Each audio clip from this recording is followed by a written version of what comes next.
My people over here on Blog Talk Radio, Stitcher Radio, iTunes, how y'all doing? Good to have you. Good to have you. Glad you can make it. Let's make sure people can hear, brother. All right. All right. I'm ready. You ready? Everybody ready? My mug is ready. Kinda.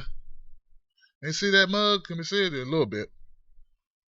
What's up, Facebook? How y'all doing? Hope you can see it. Hope you can feel it. Make sure my people on YouTube can hear me. We had a little issue yesterday. Hey, what up, people? Can you hear me? Can you hear me in the house? Gosh.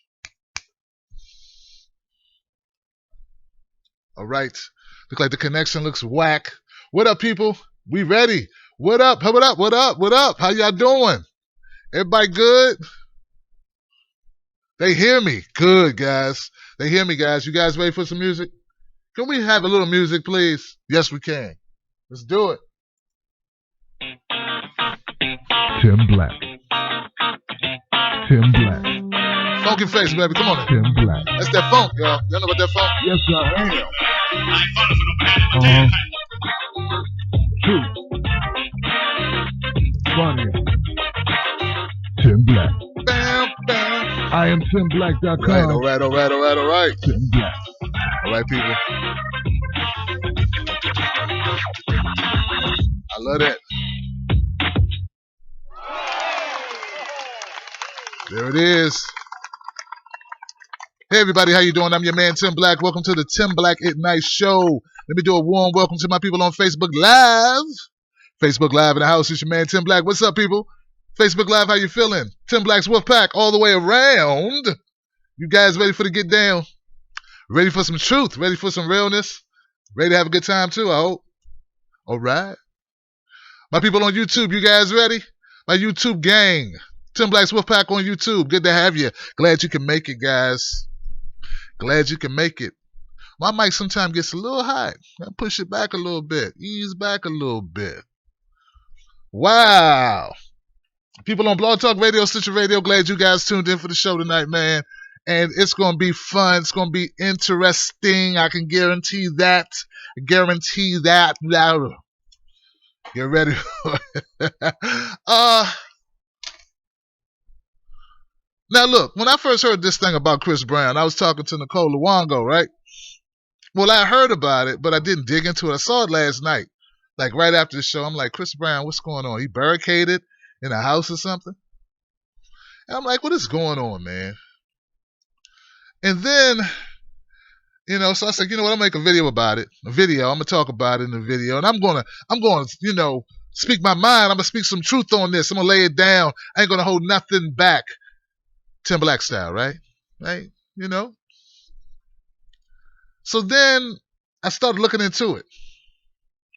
Yeah, I started looking into it. I started looking at what went on, what happened. And I'm like, you know what? I'm so tired of hearing about Chris Brown in the middle of a mess. Every time I turn around, this guy's in something. Something's going on. Something that good. Why come every time I hear about Chris Brown, it's negative? I'm serious, guys. Like, what's going on? This guy got he's a rich young man, very successful. Got more money than I could even dream of having. You know what I'm saying? He's rich and he's famous. But then he done crossed over to this area we call infamous. Right? You know what infamous means? Right? That means you're known for something that's not so good. Right? You famous, but you are in it. You're in the belly of the beast, as Patrice O'Neal would say. You're in the belly of the beast. And I started looking deeper into it. And I said, you know what? I'm not going to rush to judgment. I'm just not going to rush to judgment. You know why? Because the media be spinning stuff. Oh, yeah, they be spinning and spinning and spinning and spinning and spinning and spinning. What have you guys learned about the media and how they like to turn things, twist things, make things seem one way, and people just go with it? And I was this close to being one of those people. This close. See, what people start bringing up almost immediately was Rihanna. Oh, yeah, they started bringing up Rihanna because, like, that was, even though that's 10 years ago and he went to jail or whatever, and, did time served, got out early. People still bringing it up, you know. Like, well, you know, I hate Chris Brown. He's an abuser. He's an abuser in my book. He's an abuser. I'm like, that was 10 years ago, man. Goodness gracious, man. Good boy. Statute of limitations don't never run out on people, do it. Morton Downey Jr. Kennedy killed a woman. Hillary stole an election. You use a lot of exclamation points in your post about Chris Brown. You got elections being stolen, people being bombed.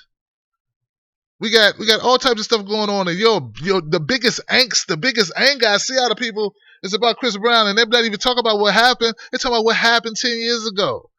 It's like, goodness gracious. And I say, you know what? This is media stuff. This is what the media does. Now, I'm not even going to get into it because I don't know what happened between him and this woman, but this is what I do know. And I've said this to many, many men. Sometimes you got to walk away. I don't care if it's your house, your car. I don't care where it is. Get out. I say this to women too. Women get it because they just be like, yeah, I know I should have got out. I should have got out, Tim Black. I should have got out. Guys be like, I shouldn't have to leave. It's my place. I know you shouldn't have to do a lot of things. I shouldn't have to take my cap off my head when I'm driving my car in certain neighborhoods either, should I? I shouldn't have to do that. But I got to do that. Yeah, I got to do that. Because you know why? Because I don't want the inconvenience of being pulled over for something I ain't do. Just because I fit a profile. So I should not have to do that. But I got to do that. So sometimes you may have to leave a situation even if it ain't a situation you created. You know what I mean? You may have to say, you know what? Could you get out of my house, please? And they be like, I ain't leaving, and talk about your mother. And you be like, you know what? Okay. All right. Okay. You know, because you might have to do that. You know what I'm saying, guys? You know what I'm saying? And you know what? And you know, forget pride. Like, forget all that, what's right and wrong, and you shouldn't have to do that, Tim Black. You wrong, Tim Black. No man should have to leave. All right? I know, you're right. Nobody should have to leave their house because somebody else in their house mad at them. Nobody should have to leave their house because somebody look like somebody, according to what I've been reading, because somebody stole something in their house. Nobody should have to leave, right? But you know what's going to happen? You know what's going to happen. Ain't nobody going to listen to your story, man. And by the time your story come out, all the negative stories out, and you look like the bad guy, even if you're not the bad guy. So I say avoid all of that if you can, guys. What I'm saying is, ladies and gentlemen, if you can get out of a situation, get out of the situation. Because all that explaining, it don't always go your way. So that's what I want to say about Chris Brown. I wish that was my nephew, because I'd be like, I would have pulled him up like 10 years ago, been like, look, when you go places, I'm there. You don't need to be driving. You don't have no license.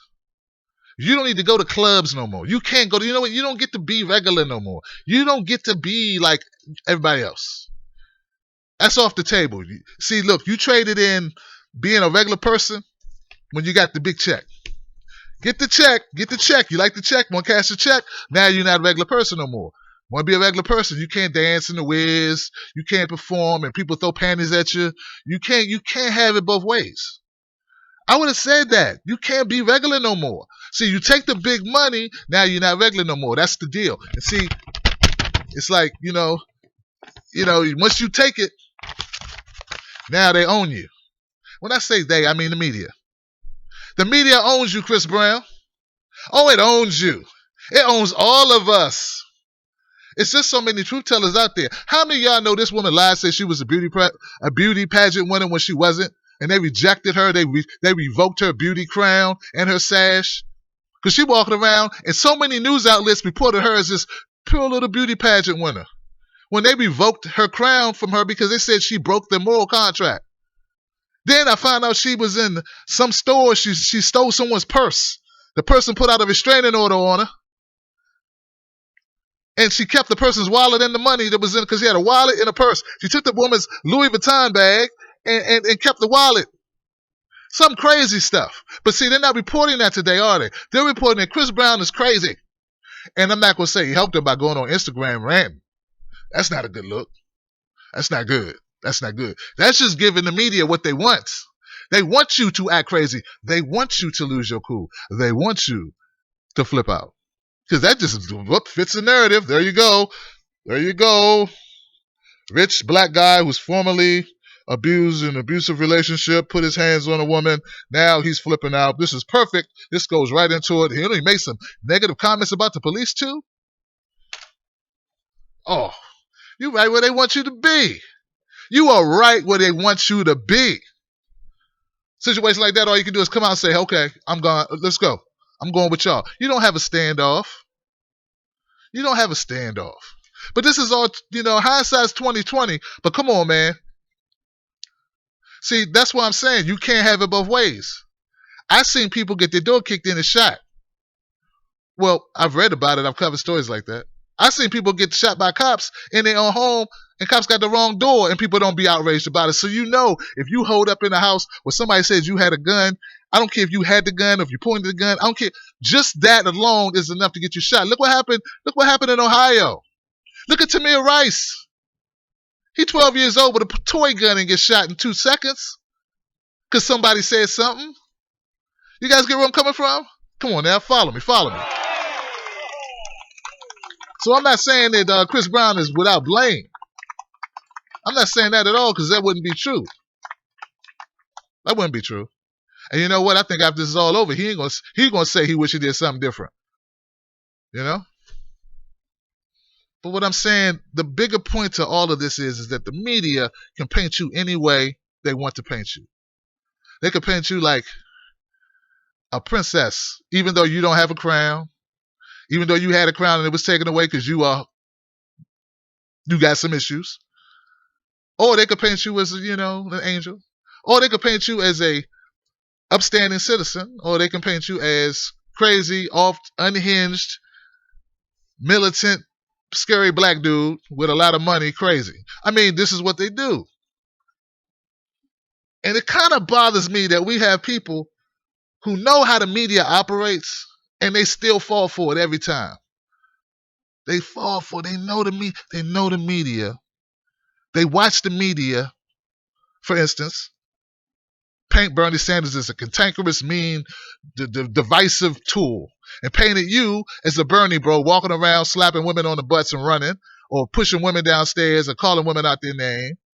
You knew that wasn't true, right? But they painted you that way. And then when someone else gets painted a certain way, you still go for it. And you don't even stop and say, let me get some more information.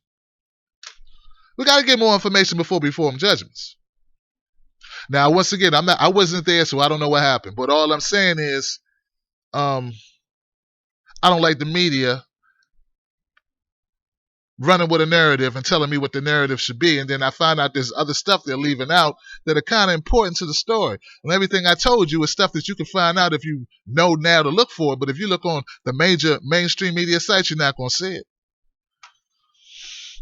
You're not going to see it. It's not going to be there, Facebook.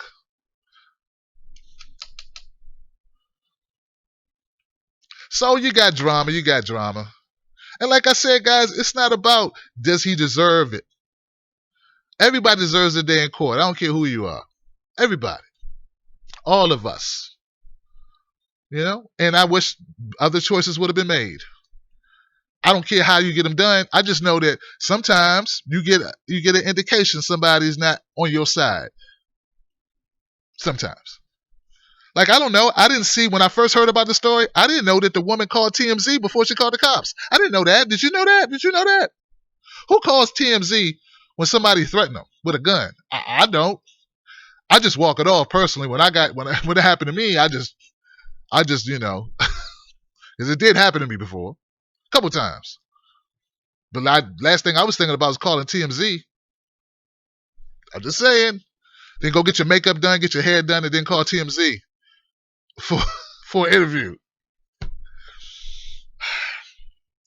But anyway, that's, hey, look, I'm just Tim Black. I just call it like I see it. So, it's got to be wise enough. We should all be wise enough to look closer at situations before we start making judgments about them. Why? Because that could be me. Like, I mean, not really, because I don't have. Did you see that house? Did you see that house? That's a mansion. I'm sitting in an unfinished basement that ain't good enough to be the storage room, the garage for his house. You understand what I'm saying? Like, my house cannot be his garage. He would be like, I can't park my Bentley in this house. So no, he's got a different lifestyle. You know what I'm saying? But just because people got money does not mean we got to throw them under the bus, right? But what I'm saying, it could have been me. Somebody could say anything about me they want to say. I got my friend Rude Curtis. I got a message from Rude Curtis cussing me out for 20 minutes on my answer machine. You know, Rude Curtis is calling this show acting crazy. He called my phone and left me a 20-minute message cursing me up and down. And you know what? If somebody heard it and believed him, they would say some stuff about me. Like, obviously, this person said this thing about Tim Black. Gotta be some truth to it. Tim Black's working with the devil. That's what the guy said. So all I'm saying is I start putting myself in different positions because I'm in a, I'm like, real small like name, but anybody can say anything about you. They got to prove it. You got to prove it. And all I'm saying, guys, I hope that you give me the same luxury of let them prove it against me. Don't let them just say XYZ. So back to Chris Brown, man. Once again, guys, I just think that it's a horrible situation where, I know we all wish we could see the future and say, you know what, that person's not going to be good for me. Me and that person going to get in a fight, and then I'm going to suffer a lot of repercussions from it. They're going to walk away. Everybody going to know their name. They're going to be famous now because of me. And since we breaking up, they got nothing to lose at this point. You understand what I'm saying? You understand what I'm saying? Like, that could very easily happen. Like, you breaking up with somebody, you are famous, and they go, well, you know what? I'm not leaving just with these shoes on my feet. Shoot, I just cooked you a perfect sandwich. You know what I'm saying? And you gonna kick me out out the mansion? What? Oh no, I'm about to call TMZ. So there are people like Tim Black. You talking about this? Yeah, I'm talking about this. This channel that you're on, I talk about everything. I got caught up in politics. I got caught up in Bernie, but I talk about everything. I do. I always have talked about everything. I've talked about Chris Brown on this channel that you're on right now. But before I was meaner because I didn't understand. Like, I didn't get it. I didn't understand. Like, and this is the thing, and then I'm gonna leave it alone, guys. This is the thing. The main reason why I'm on Chris Brown's side until proven guilty is this. And don't compare him to OJ. I hate when people do that. Yeah, just like people. No, I didn't know if OJ did it or not either. I didn't know. I didn't have evidence. I don't know. Okay.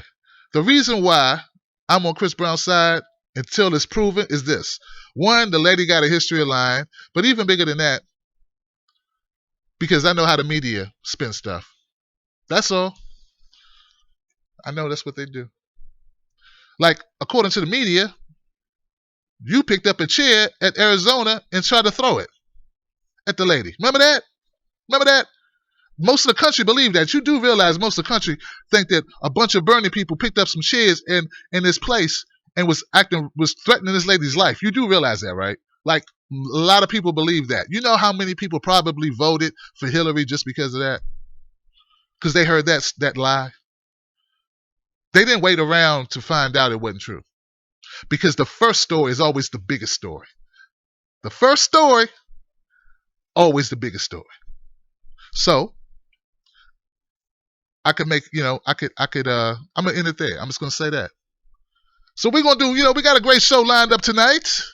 We do. We have a great show lined up tonight. You know why? Because tonight we're going to have Wendy Reid. She's going to come in here. She's going to show us why she should get our vote in California. And I want to hear this. I want to hear what this expert campaigning candidate, outstanding candidate has to say. How she's going to convince you and you, Facebook, why she should get your vote.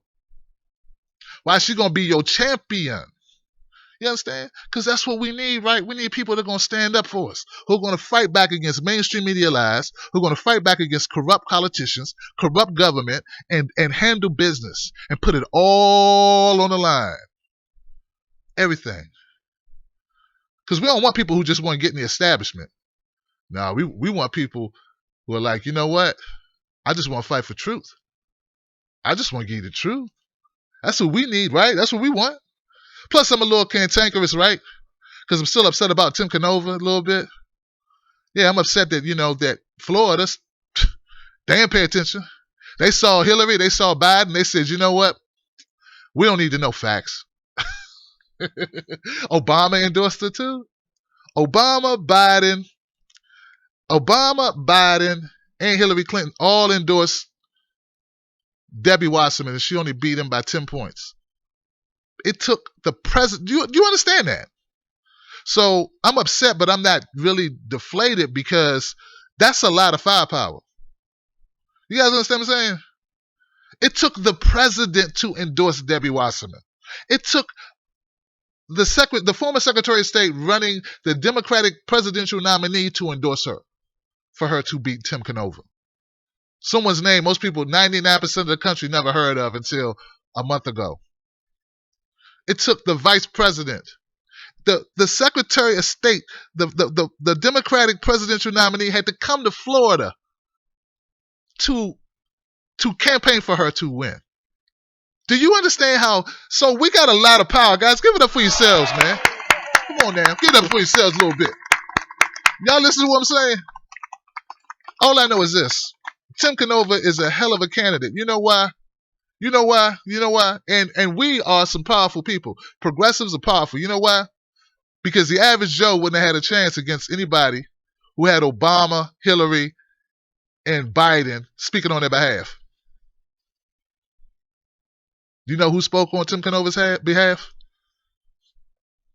Us, the people. But see, once again, what killed it? What killed it? Right? What stopped it? What stopped us from taking that seat? Mainstream media. Mainstream media let Debbie Wasserman Schultz not debate Tim Canova until the last minute, and then they did it at 8 a.m. on a Sunday morning. They could have skewered her for 3 months on just her policies alone, and ducking the interview too, ducking the debate. They didn't know. Why? Mainstream media. That's why I say I'm not going to go with just mainstream media storylines, because they had a storyline for Debbie Wasserman. That's why Tim Canova didn't win. Because they could have just told the truth about her fracking. They could have told the truth about her flip-flopping on every deal, on every issue that matters to people, wanting to cut Social Security, supporting fracking, supporting the TPP, taking money from private prison companies and lobbyists.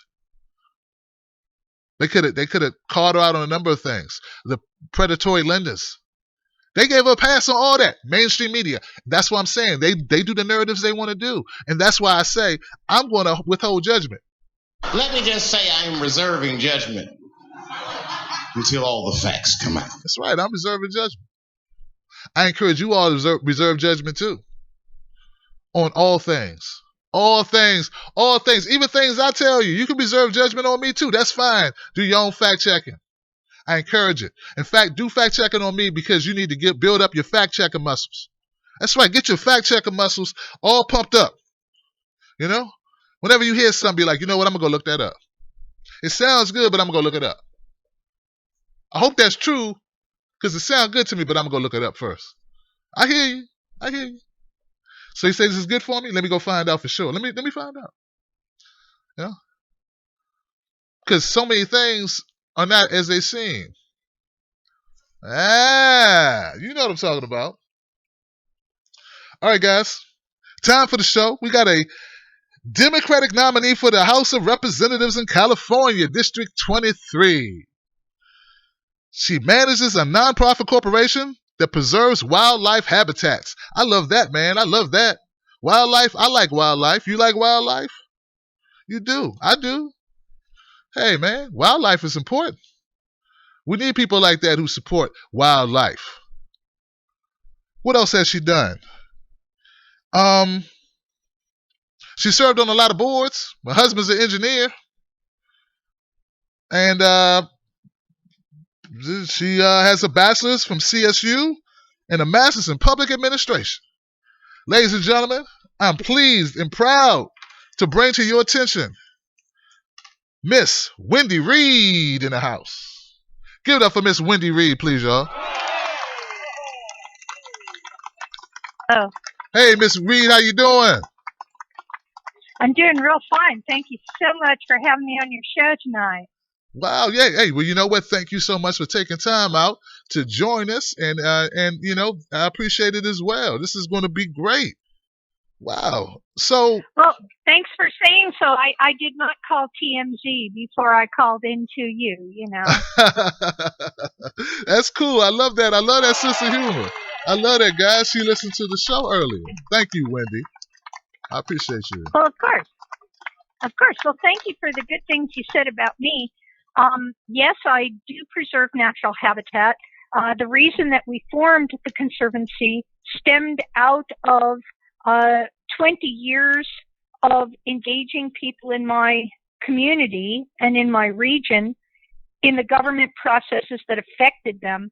I guess it started with them wanting to drop sludge in an open field west of here, and the wind, of course, blows from the west to the east. And they hold these meetings, on a Tuesday morning at 10 o'clock.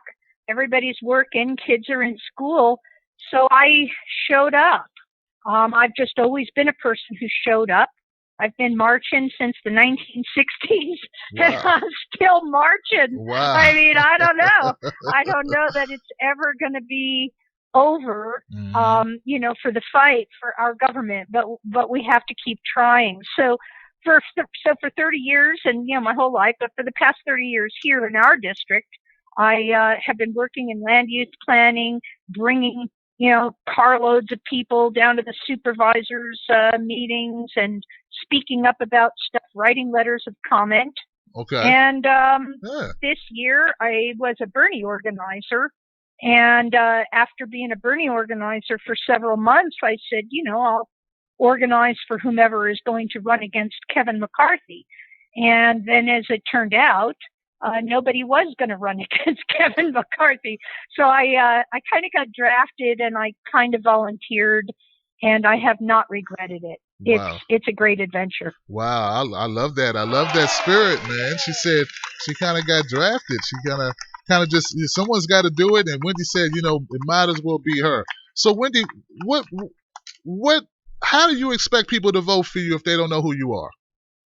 So, yeah.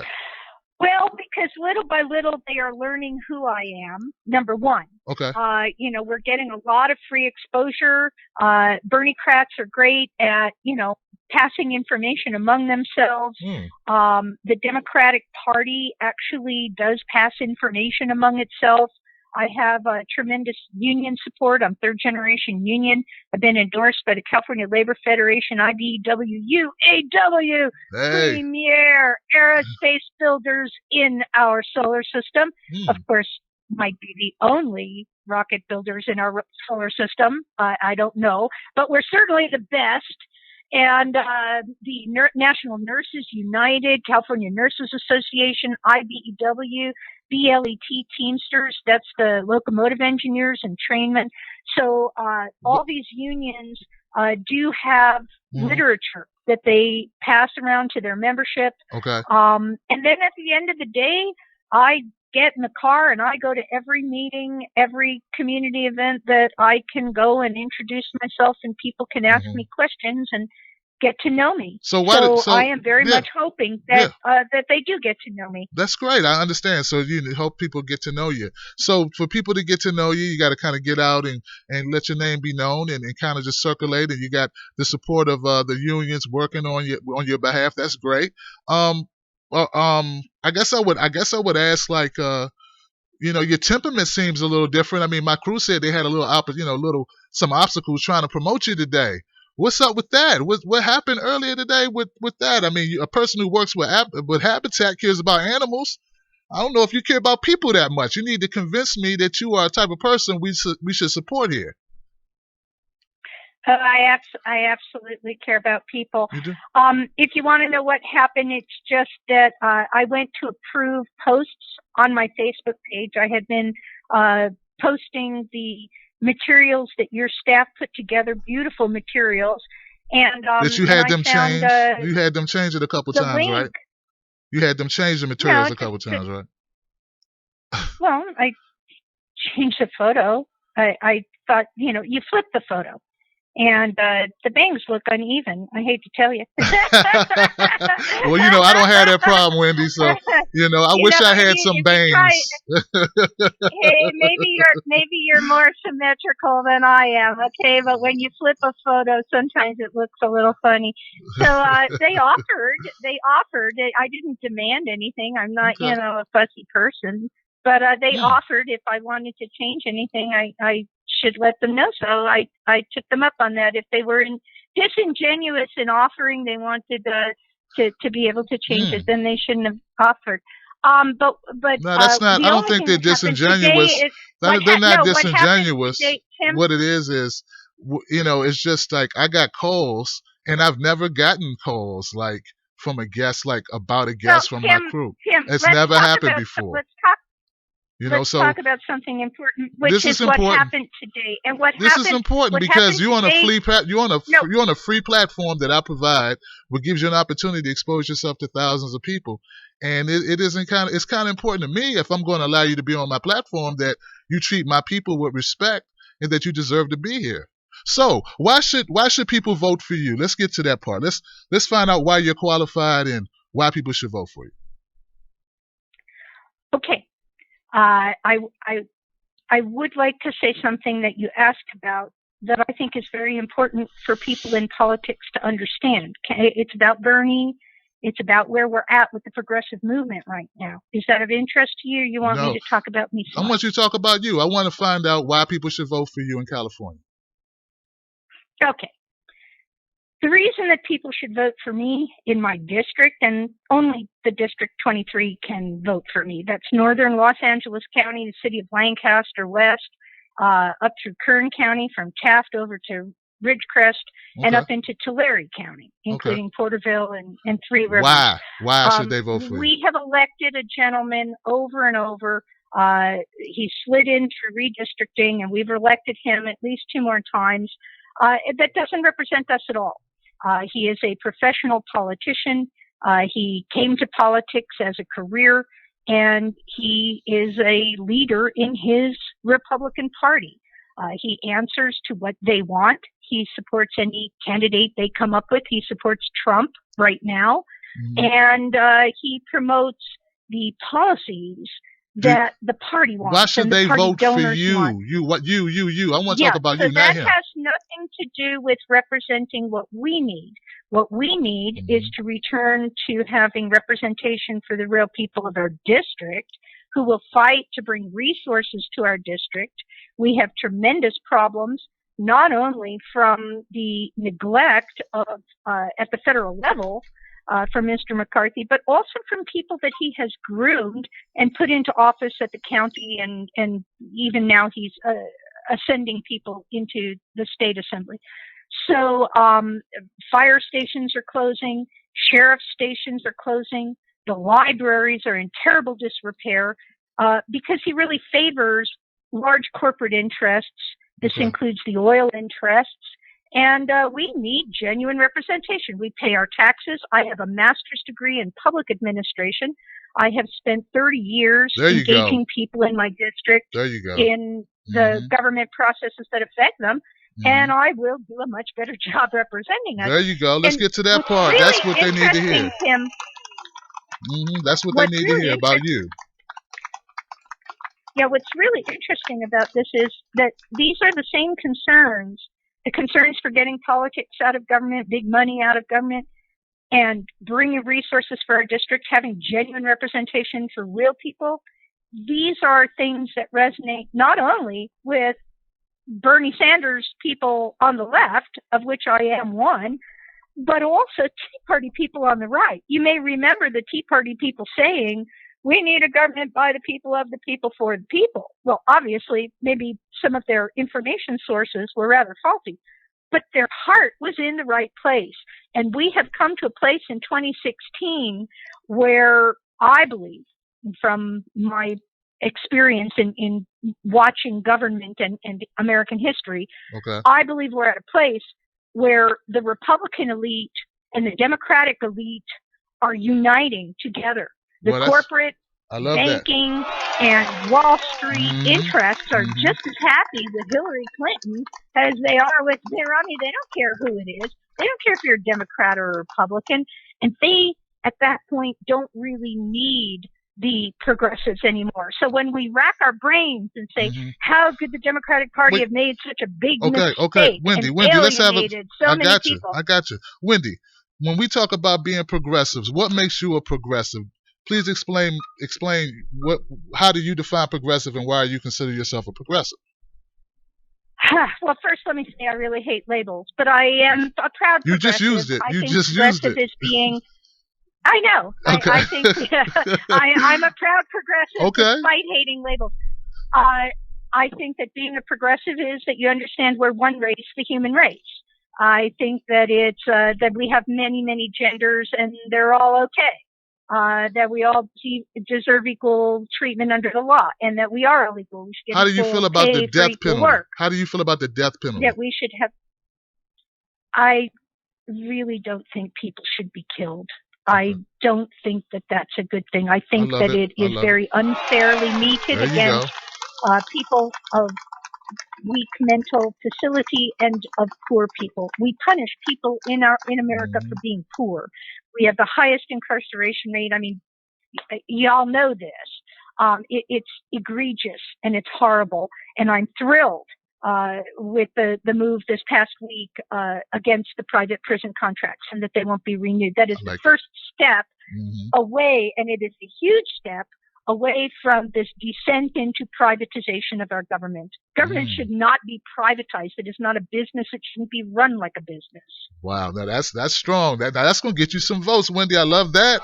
There you go. I'm just making things a little bit more pointed, but it's going to work for you. Now listen, talk to me about fracking. What do you think about fracking? I don't know what's going on in California, if that's an issue. Maybe people in your district care about it. It's starting to get a lot more attention. What are your thoughts about fracking? Do you support it or not? Well, it's a huge problem.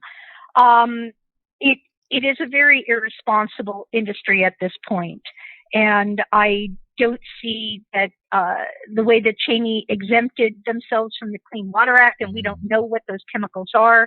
The proof that we now have that watersheds are being and aquifers are being polluted by these chemicals, and the sheer emission and irresponsible emission of these chemicals, particularly in the Central Valley, particularly in communities like Arvin and Keene, where it's just coming off. And they just recently passed an oil ordinance in Kern County that reduced the distance in between facilities like schools and hospitals and nursing care facilities, and they reduced the number of feet down to 110 feet.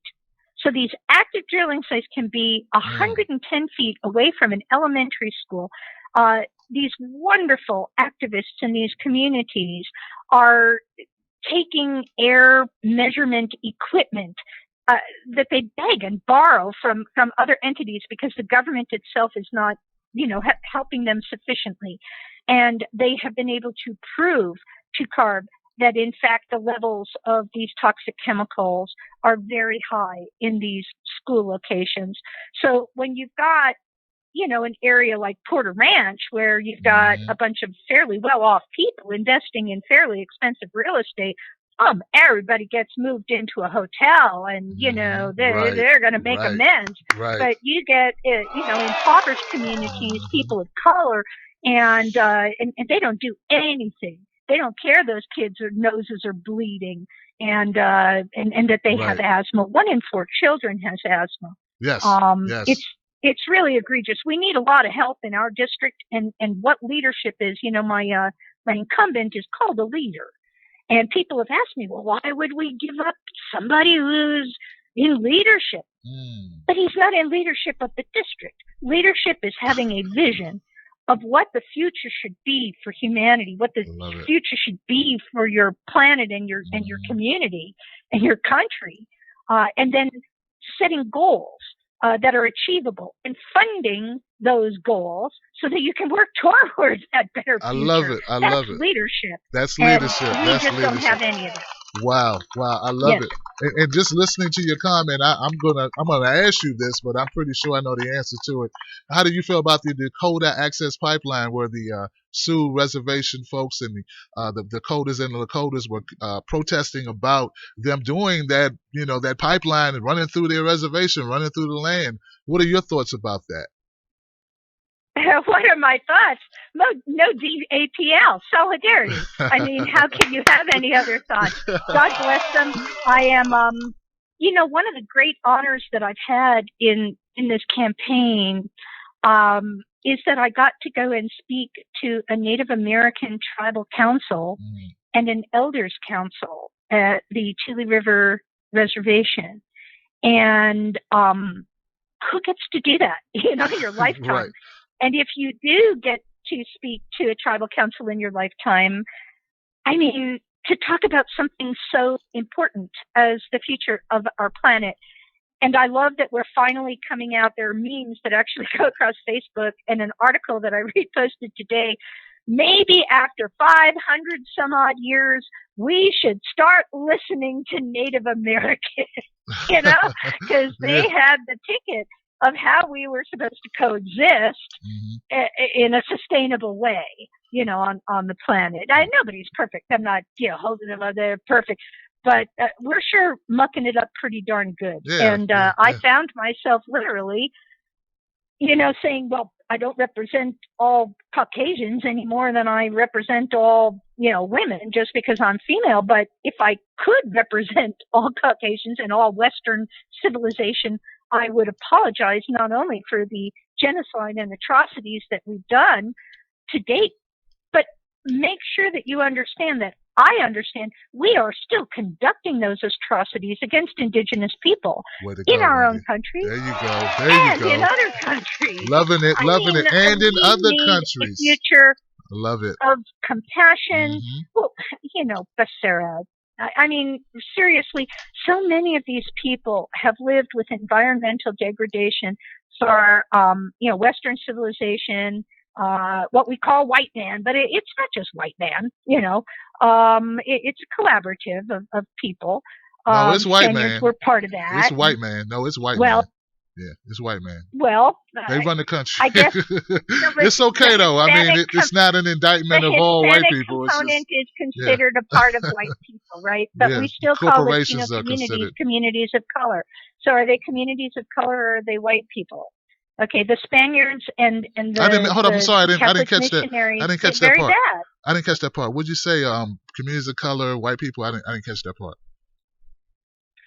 Well, the way that and remember, I believe we have one race, the human race. When I registered my kid for kindergarten, I signed him up as other human. Okay, we are the human race. Okay. That's it. We have different skin colors. We have different genders. We have different heights. Uh-oh. Some of us are more muscular. Some of us are more skinny. Some people don't have all their fingers. It's okay. We're all different. It's okay. There's some of those, but see, I got to differ with you there, Wendy, because this is America. I understand you in your heart, you may feel that you don't. Are you one of those people who don't see color, Wendy? Don't tell me that. Don't tell me that you're one of those people. No, I see color, but I love color. Okay. We're all different. I mean, I go out in the backyard to get a tan, so I get more color, dude. I feel you. I feel you. Color's not a bad thing. So this is my point. Okay. When we want to talk about, we're right back to where we started on this. So if we want to talk about white man, are we talking about Latinos? Are we talking about Father Sarah? Okay, was he a white man or was he a Spaniard? And if he was a Spaniard, then wasn't he a Hispanic? And are Hispanics white people? And if so, then why do we call communities of Latino people communities of color? I'm confused. I think it's all very confusing. I don't think they should. I don't think they should. Well, when we get into it, okay. I don't think they should call them communities of color. I don't think they should. I think they should call Latino community. Most Latinos that I know pretty much identify themselves as white when it comes to forms. I don't know, but I mean I guess that's a question. I don't know. I guess that's something you could elaborate on. Well, what the Spaniards did to indigenous people is just as bad as what the English did. But we're not talking about the Spanish. I mean, we all collectively. We're talking about what happened in America. We talk about what happened. Western Actually, this conversation started because it was talking about the Dakota Access Pipeline and how you got to the Spanish Inquisition and I don't know. I don't know where that came from. But look, let me ask you this question. Now, this is something right out of the news. Colin Kaepernick recently would not stand during the salute of the national anthem, the playing of the national anthem. He caught a lot of backlash about it. What are your thoughts on that subject? I grew up at a time when people didn't say this Pledge of Allegiance, and when people stayed sitting through the Star Spangled Banner, and all of that was seen as freedom of speech. I think things have changed a lot since 9/11 in terms of what we understand to be patriotism. Interesting. And it's good answer. Some ways Good answer. it's a return to McCarthyism. So I think anybody should be able to do whatever. You know, they had a thing where they were like, I can't remember what it was, but it's basically like, we can't wait until little children, you know, can walk and talk, and then we just want them to shut up and sit down. You know, it doesn't matter whether you sit down and be quiet or you put your fists in the air. You know, people who want to find fault with you are going to find fault with you no matter what you do or what you don't do. You have to do what your heart tells you to do and feel good that you did what you did. Sometimes we get in situations where we are tempted maybe not to quite tell the truth. I was in a debate in a large room that was 90% Republican, and I started talking about climate change. And little Jiminy Cricket came up on my left shoulder with his little pitchfork, you know, and his red outfit on. And he said, "Oh, don't say climate change. Don't say climate change. You're going to turn off all the voters. Couldn't you think of another way to put it?" And then good little Jiminy Cricket came on the other shoulder and he said, "No, she's a climate change educator. Just let her talk the truth. You know, she can't be a Judas. She's got to say the thing." So, you know, when I'm driving home and I'm talking with my husband and I go, "Oh, I made the biggest mistake. I started talking about climate change. Couldn't I have done something different?" You know, my husband said, "No." He said, "The way that you did it educated people about climate change." There you go. And a whole room of people understanding earth science, third grade earth science of the transfer of CO2 and oxygen, and, you know, why when we burned trees for tens of thousands of years, it did not cause climate change, but fossil fuels do, because it's a closed CO2 system. So, you know, even though at the time you may say to yourself, "Oh my God, why did I stay seated like that?" No, you carried the conversation. Oh, I got you know, we are killing people in the streets. We are killing people in the streets. People are dying. Sandra Bland died in a jail cell. A woman just like me went to a new job in Texas, got harassed by a cop for nothing, and 3 days later was dead in her jail cell. This is absolutely inexcusable in anywhere, no less America. But you know, if we don't keep this front and center, if we don't keep pushing Black Lives Matter, people will just shove it back under the rug, and Black lives won't matter. Black lives do matter, and Native American lives matter, and the future matters, and DAPL must not happen. The pipelines must not happen. The tar sands must stay in the ground. Fear. I love the feistiness of this woman, y'all. I love the resiliency, the toughness of this lady, because you're gonna need that. Because you're in is your district, and I have no demographics of your district. The incumbent is a Republican, correct? Yes, and 1 in 7 jobs is related to the oil industry. Wow. And people want to say, "Oh, I'm anti-oil," right? Because I'm an environmentalist. No, we have the 3rd largest reserves of oil in the nation. We have Alaska, we have Texas, we have California, Central Valley, Kern County. We have a tremendous resource. And if we just buck up, just as they say, man up, right? And build refineries that are good for, you know, and meet environmental regulations, then we can go ahead and do that. What does Mr. McCarthy do? No, they recently took off the decades, 50, 60 years worth of ban on the exportation of crude oil. What will that do? First of all, that kills jobs in our area. Secondarily, it sends the crude oil overseas in a boat that probably leaks and could have an accident. Third, it uses fossil fuel to move that oil across the ocean. Oh, that's really smart, right? When you're trying to reduce your carbon footprint. Wow. It's going to refine that oil in very environmentally unsafe processes in some other country across the ocean and then ship it back to us at a higher cost. Is that smart for Americans? No. Does that work for oil companies? Probably. I'm sure it does. And that's who funds his campaign, and that's what he wants to do. I want to do better. We can do better. I hear you. We I hear can't you. have oil independence. And, you know, the Democratic National Committee platform does value domestic production. There is something very liberating about not having to go out of your, area to get what you need.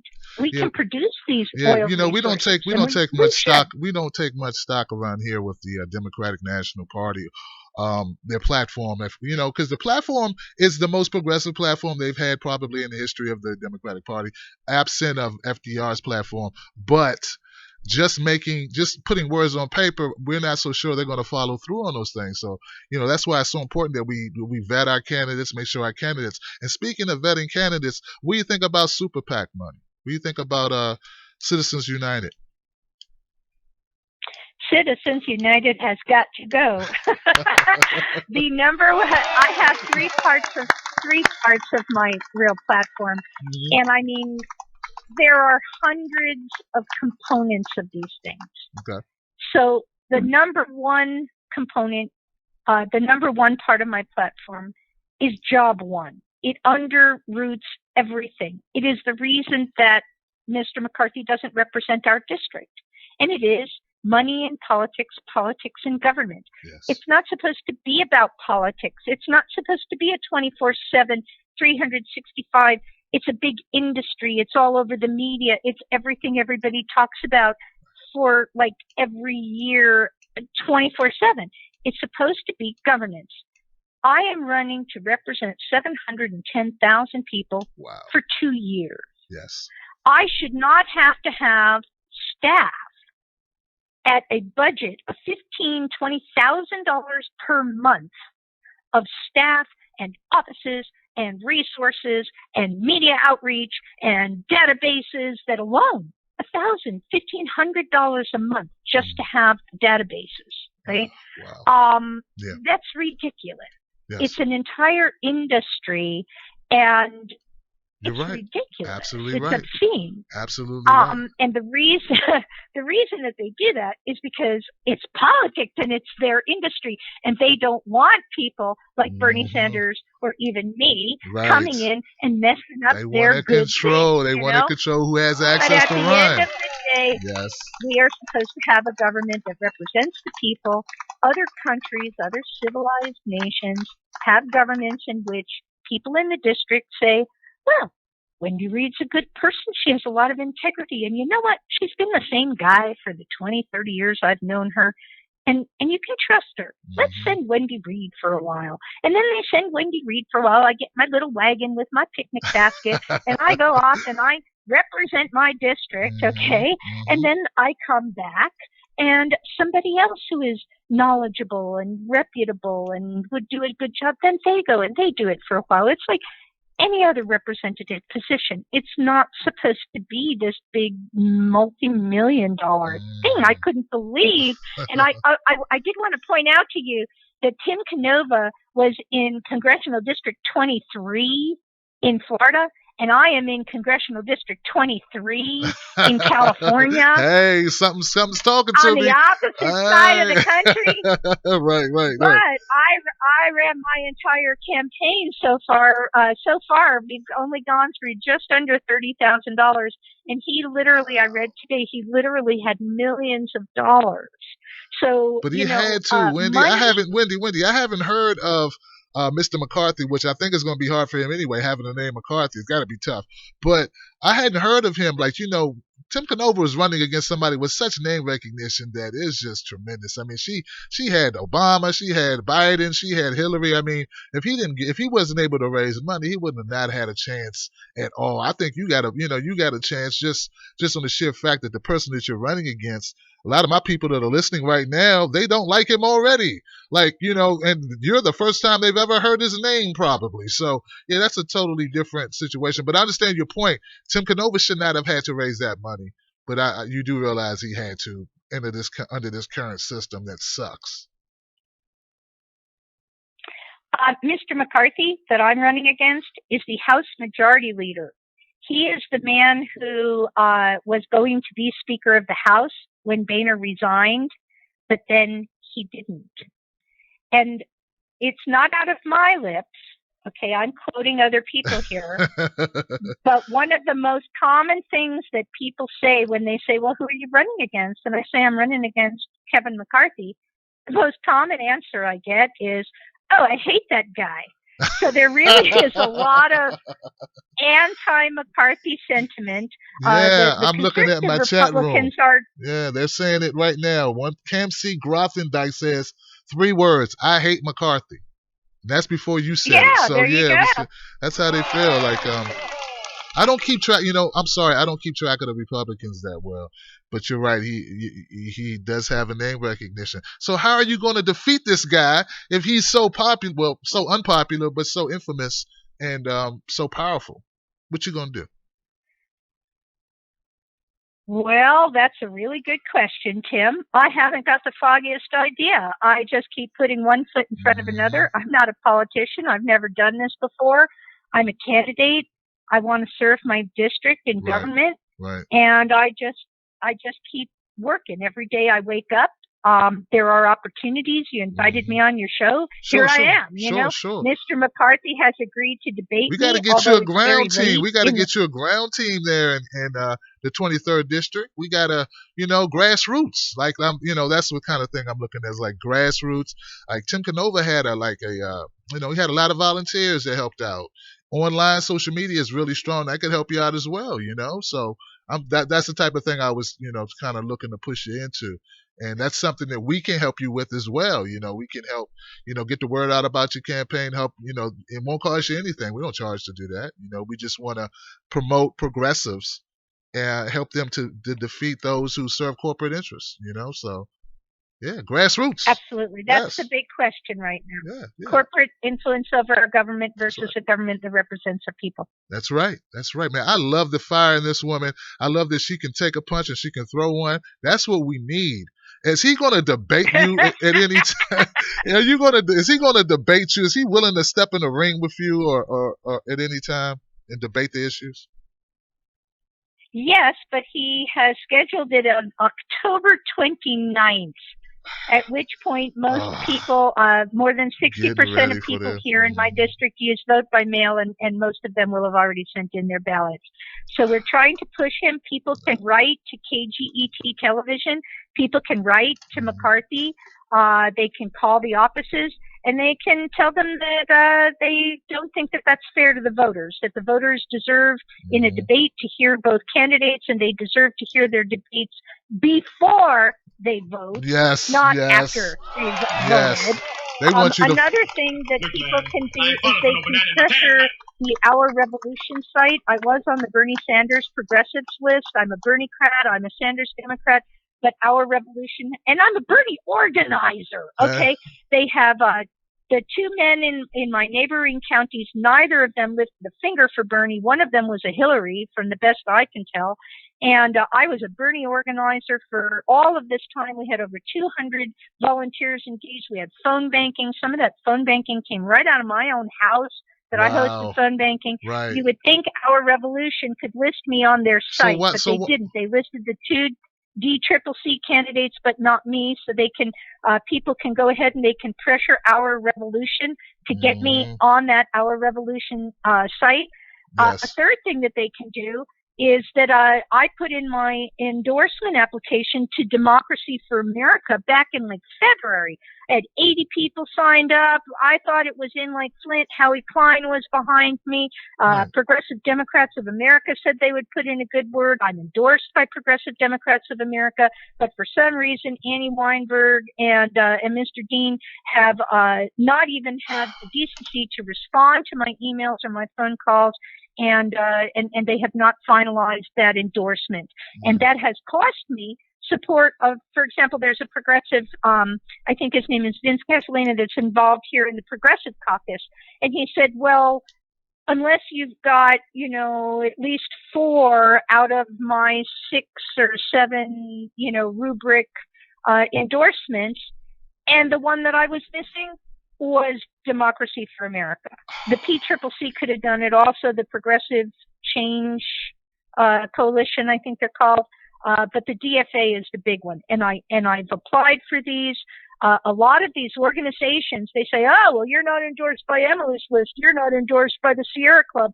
They will not endorse you unless you're $1 million candidate. Wow. Unless you're really powerful and connected and establishment, Right. they will not endorse you. So you can't, we really have to get past this whole idea that because you're not rich, you don't get to represent your community. Absolutely. I am a better representative because I'm not rich. I am better because I've dug ditch. I've been homeless. I've been in an abusive relationship. I live with a Vietnam veteran.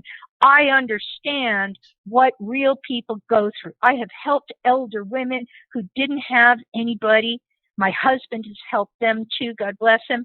I understand what it is, how people, just circumstances just happen just because maybe people get divorced or somebody got sick, and the next thing you know, the family is on the street.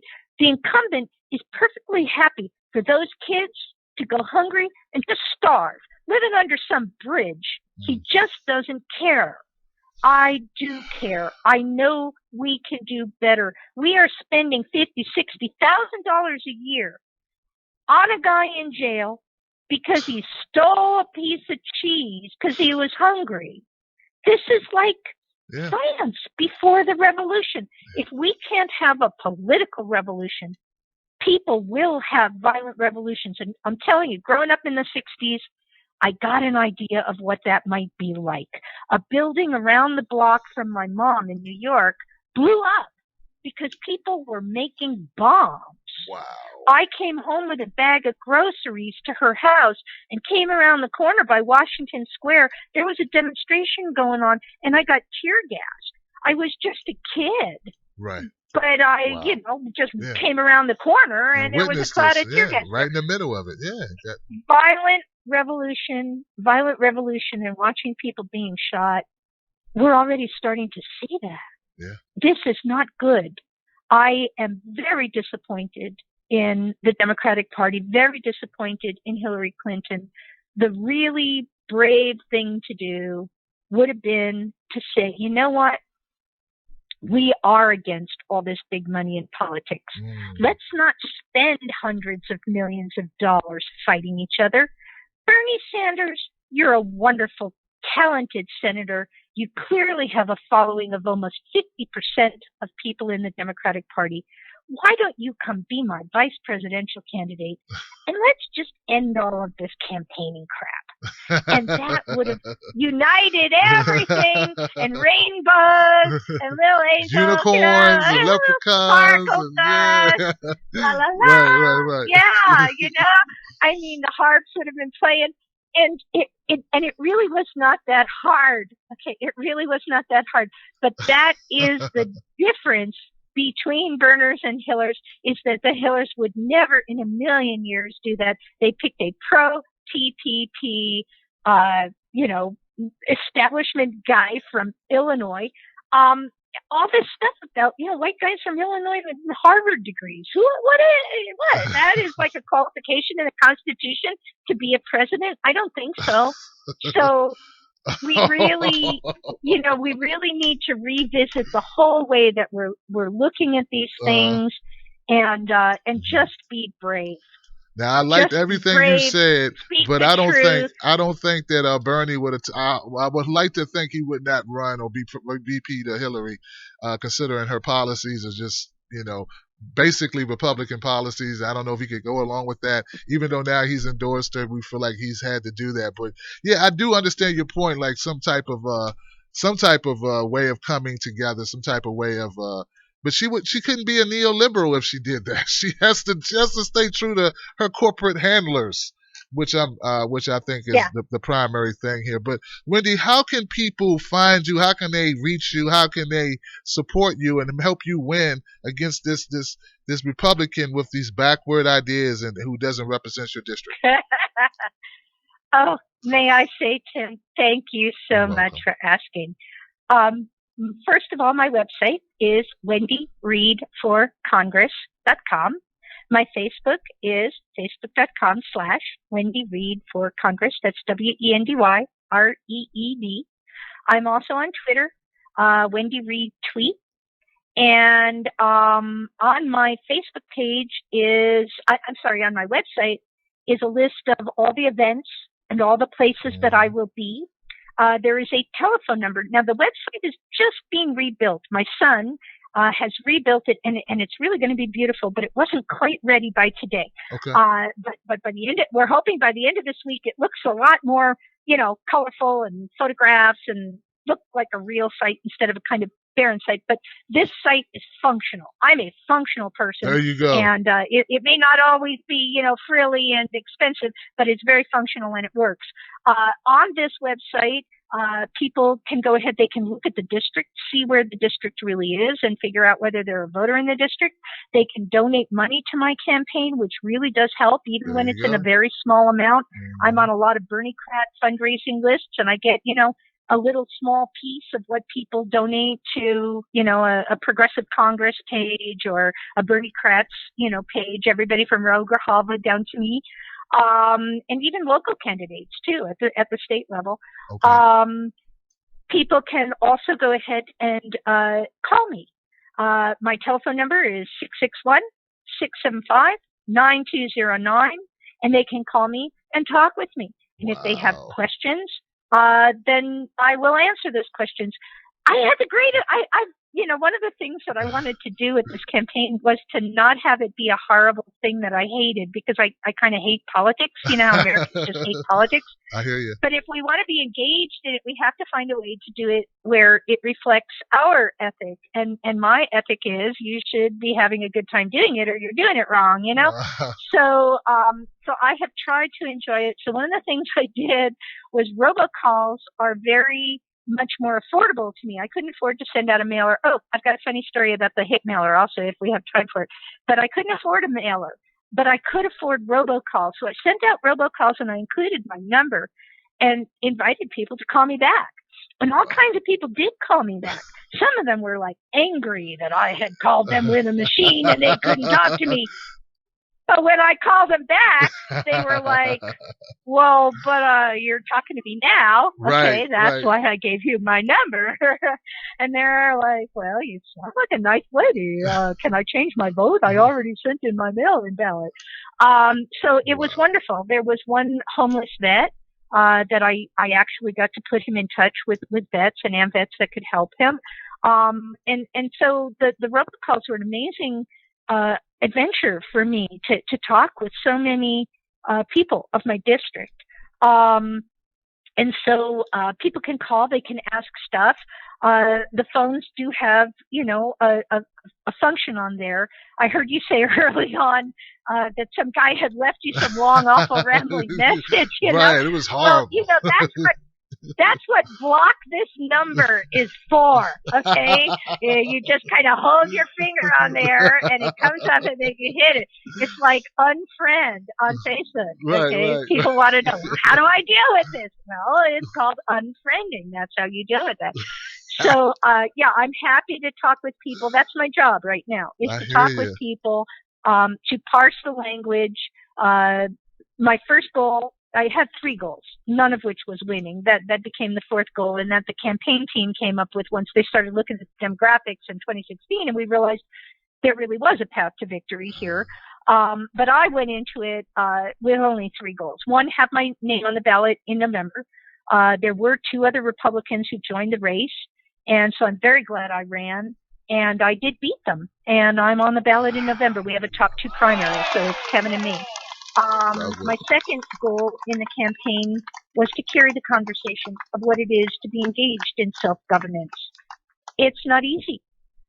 You really need to do some research. You were talking about that earlier on your show. Yes. You need to take some time. Yeah. It's a sacrifice. You could be playing Pokemon Go or watching Real Housewives of someplace. Right. Or you could be reading an article that analyzes the propositions, and or reading about some candidate and really know how they actually voted, not what they told you, but how they actually voted. That's one of the things that's really bad about my incumbent is he'll come and he'll say things like, "Oh, I'm the best friend of vets and I'm working to improve the VA." But when he goes back to Washington, he's trying to slash the Veterans Administration budget and cut services to 700,000 veterans. And now they're targeting veterans' pensions, and they want to take that away along with our Social Security, right? So, I mean, it's just, I love that word, disingenuous. It's a nicer word than the L word, you know? Yeah, I know which words you're thinking And so, about. so I kind of stick with that one. And so people can actually call and talk with me, and it's my job to talk with them, put them at ease. Just because I have a D after my name, Republicans can still vote for me. We're Americans. The problems that we have right now are not these distraction things. Nobody's trying to take their guns away, and nobody's going to go ahead and really, revoke Obamacare, unless like they win not only, the House and the Senate, but also the presidency, God forbid. Nobody's going to take away and reverse Roe v. Wade. I mean, it's decided in the Supreme Court. There's nothing they can do about that. So I really think that we need to focus on facing climate change, facing our infrastructure, facing an economy that requires small business, and that's not big box stores and monopolies. Right. I really hated that. In the first debate, Hillary Clinton, they said something about socialism, and she said, "I'm a capitalist because I'm for small business."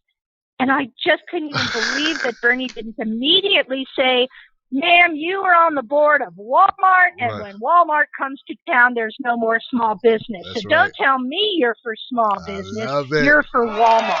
Yes. Keeping it real. I don't shop at Walmart. I encourage everybody not to shop at Walmart. Yeah, I remember when we used to have hardware stores and little 5 and dimes and things of that nature. A lot left due to Walmart. Wendy, Reid, I want to thank you very much for being on the show tonight. I want you to know you won me over. I wasn't a tough win for you tonight, but you showed a lot of class and a lot of steel. You got steel in them veins. And I love the fact that you're giving out your number. I doubt that many people running would have the cojones to give out their actual phone number and let voters call them. So, Wendy, you have my respect and admiration. Folks, go to WendyReidForCongress.com. Look her up. Find her on Twitter as Wendy. Wendy Reid Tweets, right? Yes, Wendy Reid Tweets, singular. There you go. And Wendy Reid for Congress. Wendy Reid for Congress. Thank you once again, Wendy, for coming on. I appreciate you. Phenomenal. Great guest. Shouts out to G Sass, my man G Sass, for putting this together for us. My program manager for lining this up. And the new thing is we have to challenge our candidates and make sure that they are the people to represent us, and we need to do that, vet them on this show. And also the ability for me to be able to make little sound clips of this interview so you get maximum coverage, because what's happening, I'm having great people come on this show. People are not watching the videos because we're not talking about timely things. We're not talking about things that will grab a person who's not looking for you. We need to talk about what's in the news and then suck them in with that, what we call the hook. And then we introduce them to you. And that's how we get new candidates like Wendy Reid some coverage. And that's the direction. And that's my newspaper background talking, just knowing how to use a hook in order to get people to read your article. And Wendy Reid did a great job of that. Give it up for Wendy Reid one more time, y'all. Wendy Reid for Congress. That's it. All right, guys. I hope you enjoyed that. I need you to call in with your questions, comments, or what have you.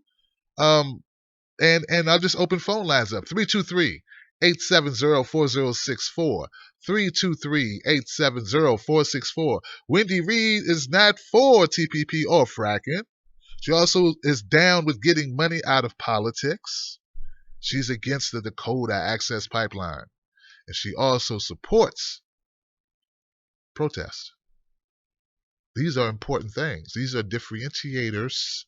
I bet if you asked Mr. McCarthy what he thought about the Dakota Access Pipeline, he'd give you, there's times we have to do what we have to, we have to make sure to be, and it would be some long, convoluted explanation that made no sense, right? So just on those things alone, if you happen to live in the Congressional District number 23, California.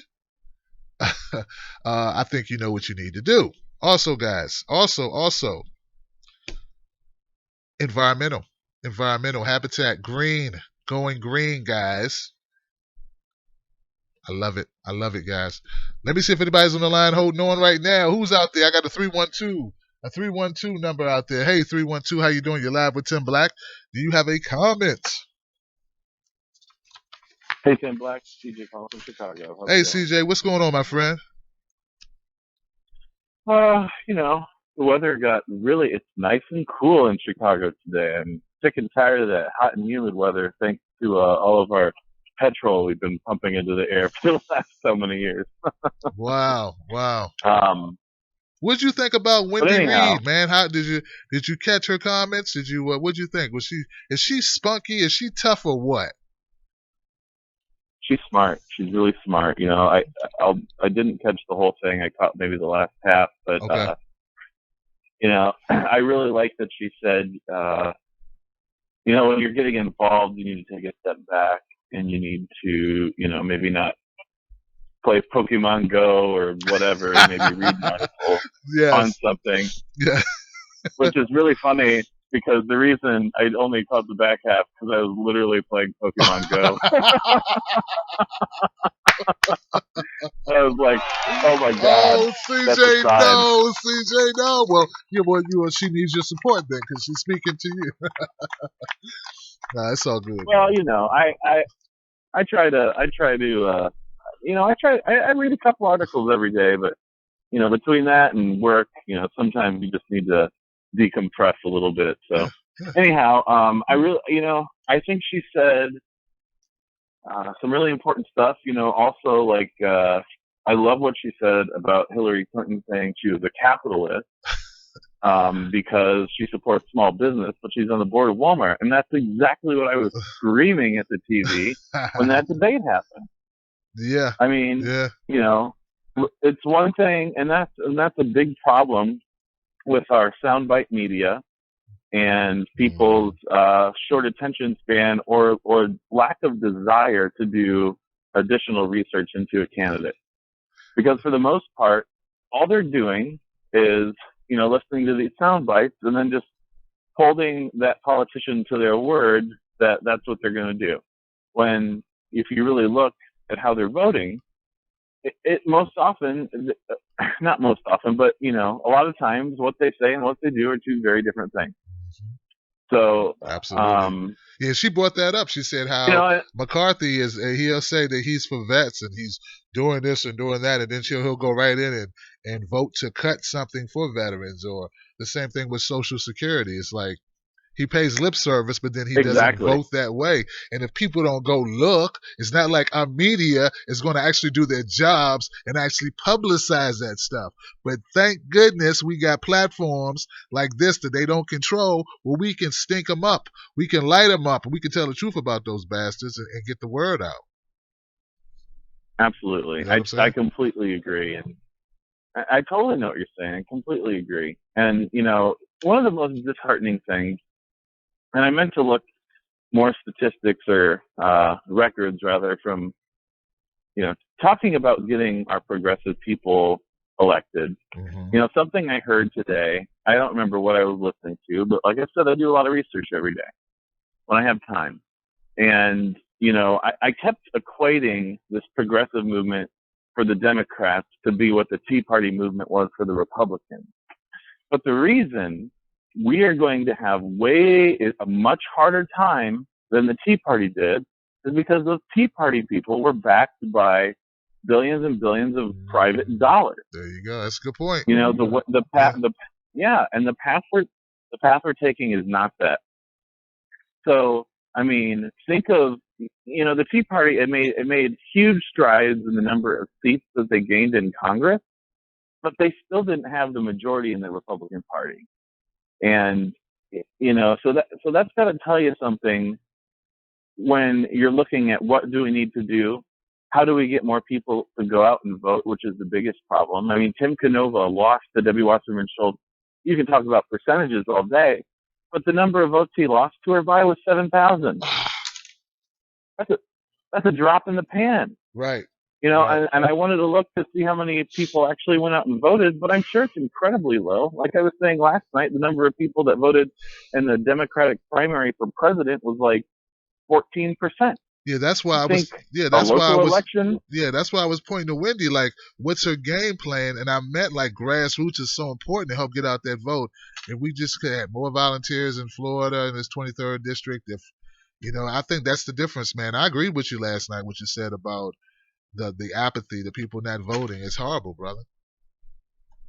well, and the other thing too, though, is I mean the grassroots piece is huge, and that's the only reason Tim Canova even had a fighting chance against Debbie Wasserman because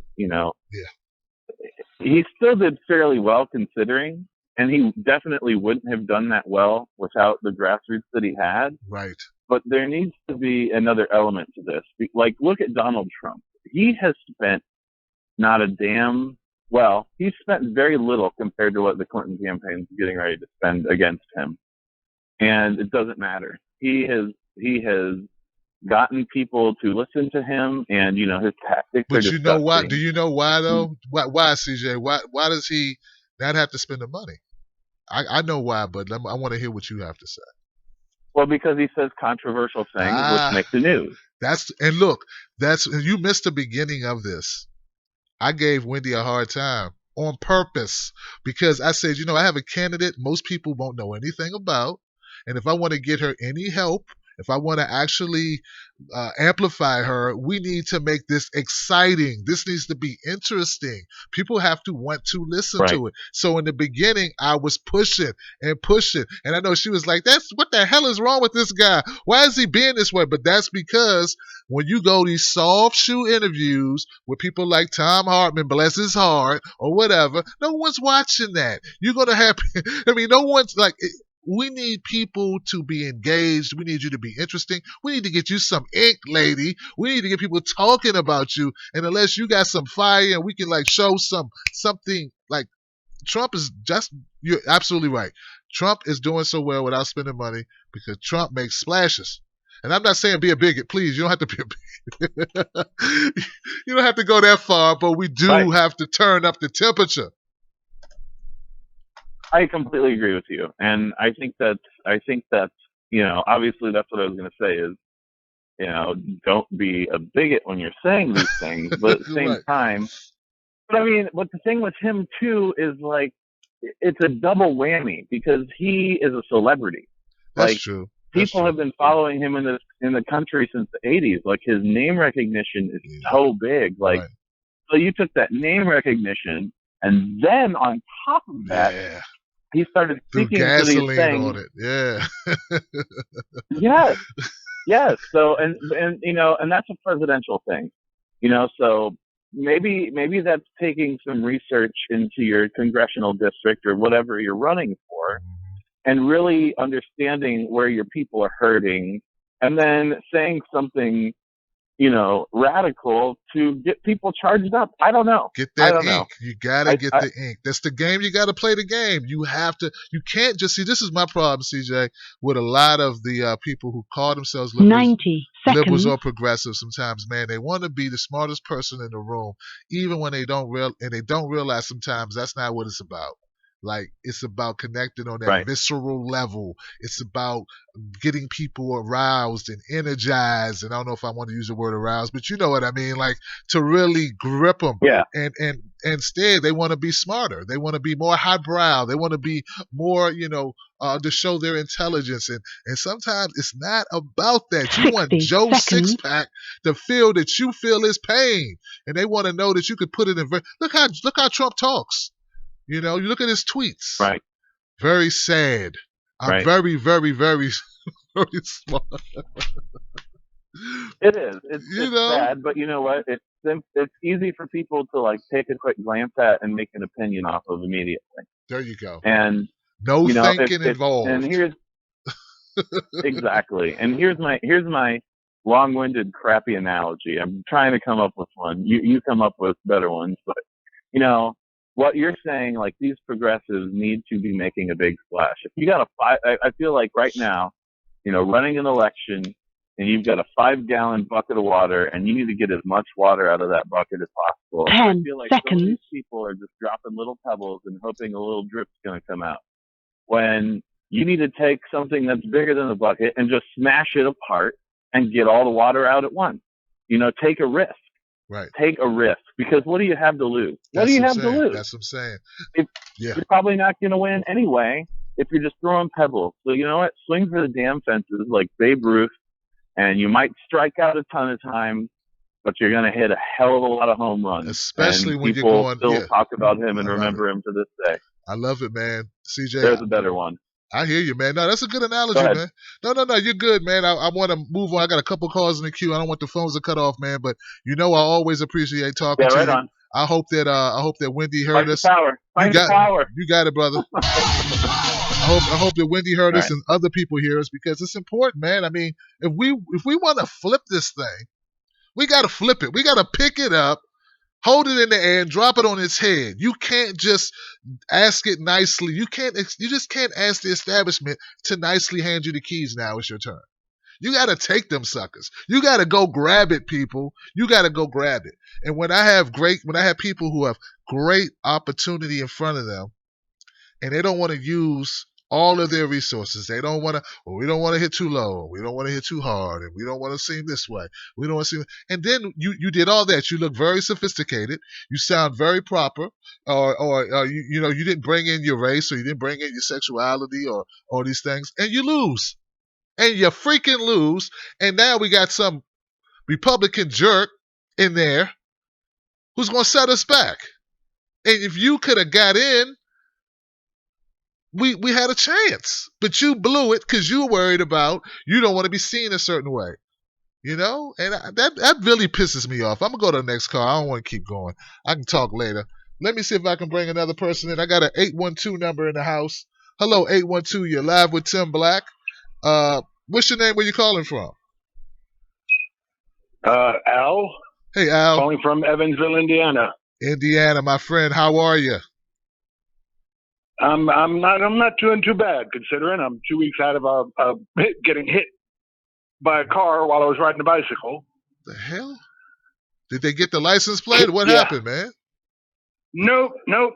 Hit and run. Son of a. Well, man, you got a good description, and they've got a bolo out for him. So hopefully.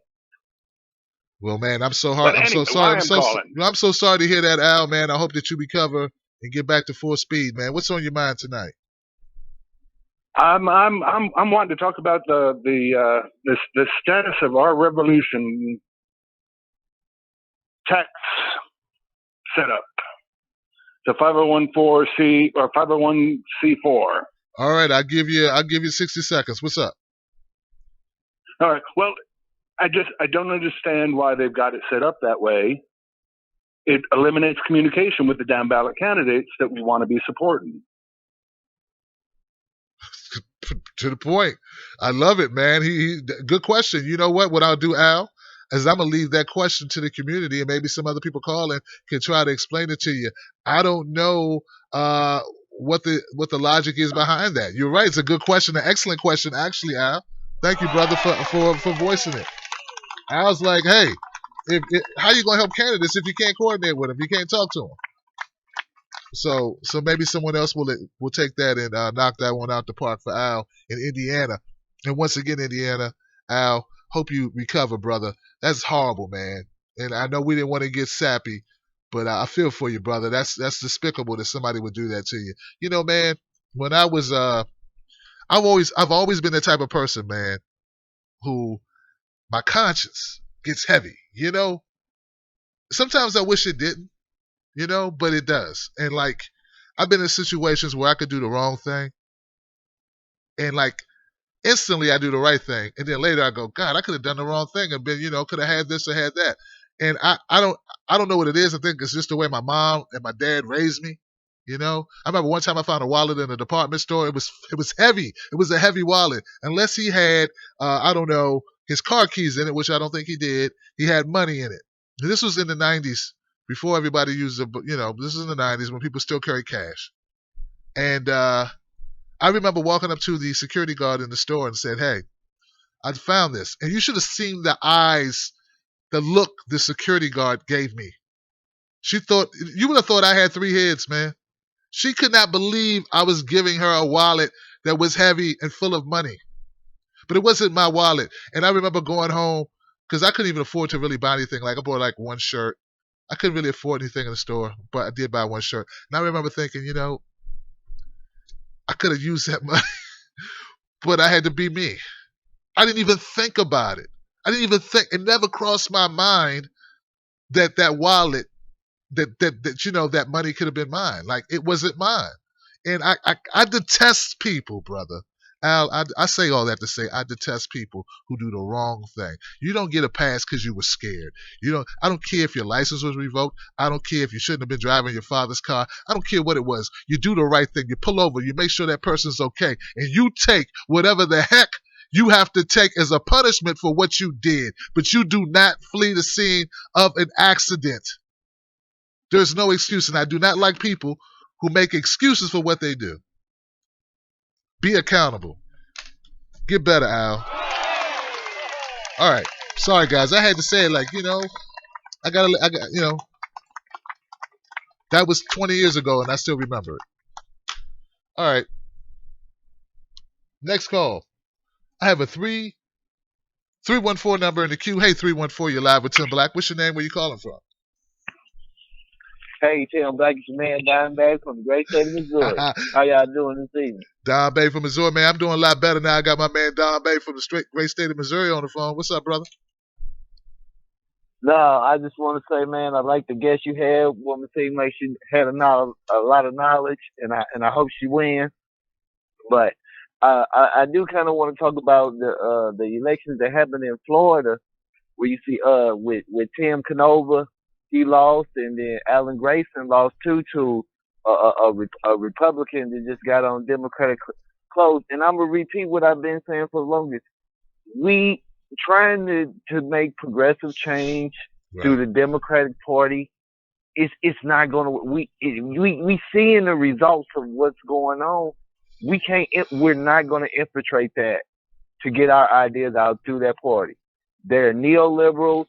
They want nothing to do with progressives. And if you even try to be a progressive, they going to shut that stuff down. They don't want no progressives. You going to toe the line. If you don't toe the line, they going to get rid of you.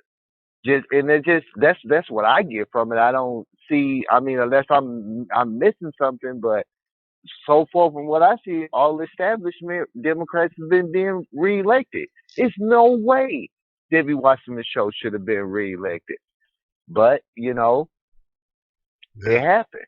It's that so media. What I think we should do, and people like Tim Canova, the woman you had on the phone, these people should be running in a totally different party. And it's like, as a progressive, I see it like we fighting a war on 2 fronts. And we ain't got no tanks to counter their tanks. So the best thing we can do to even try to slow these tanks down, we got to knock the tracks off of them. And that's why I feel like we cannot vote for Hillary, especially the people in swing states. If you're a progressive, vote third party. Sometimes you got to derail that train. I hear you, brother. You just have to just slow that down. If not, it's not, we just wasting time, energy, and resources. And that's just how I see it. I don't see it no other way. I feel you, Don. Thanks a lot for taking my call, man. Y'all have a good one. You got it, Don Bay. I appreciate you, man. Valid points. Something we need to consider, guys. We're looking at our progressive candidates. We're seeing them get kneecapped. We're seeing what the constituency is doing. We're seeing what the citizens are doing.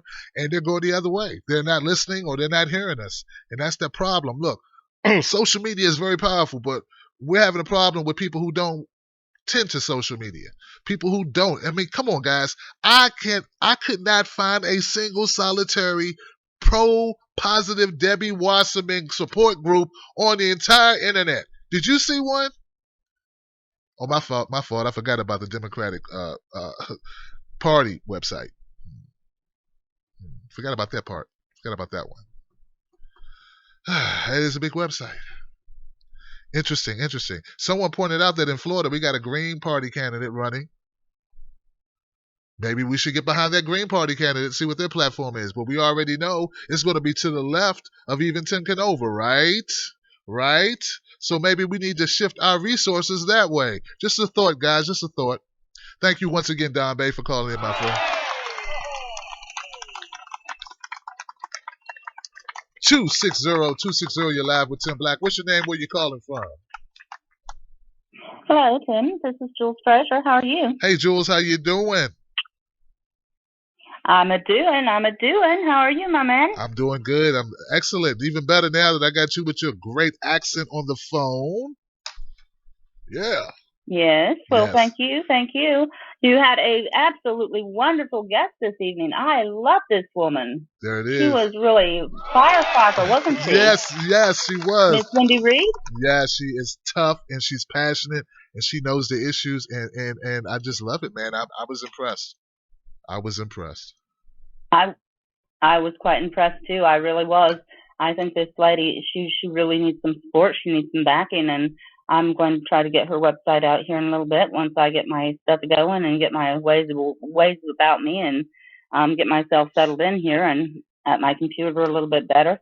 I'll get her name out as good as I can and do what I can to try to help support her, and I'll try to get her on my show. That's too, what I was just about to suggest. Yeah, I was just about to suggest that. Let her know that.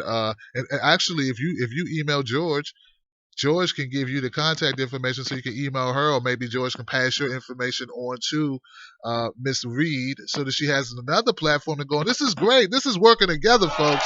That's what I'm talking about. That's what it does.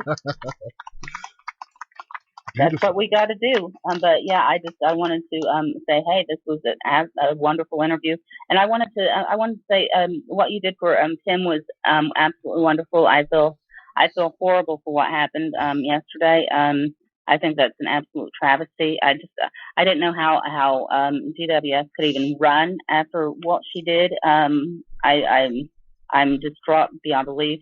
But I am glad that we did have good news yesterday with Nicole Sandler coming out of surgery good. She was up and sitting up, and she's taking pictures of her room right now and posting them on Twitter. So, hey. Hey. Give it up for Nicole, man. Can't ask for better there. So. Yes. So glad to hear that she operation was successful, and I hope to see her back doing what she loves to do. Is giving us the truth every day. Yeah. Her brand is so big and so she's got so much love and support. I haven't heard anyone ever really with a bad word for Nicole. She's a great person, and I admire her very much. Yeah. Very much. Well, look, yeah, Jules. She's a great lady. Jules, what's the name of your show again? I'm sorry, Jules. It's Jules something, right? What's the name of it? It's Morning Jules. Morning Jules. Morning Jules. The Morning Jules. See, there you go, guys. Morning Jules.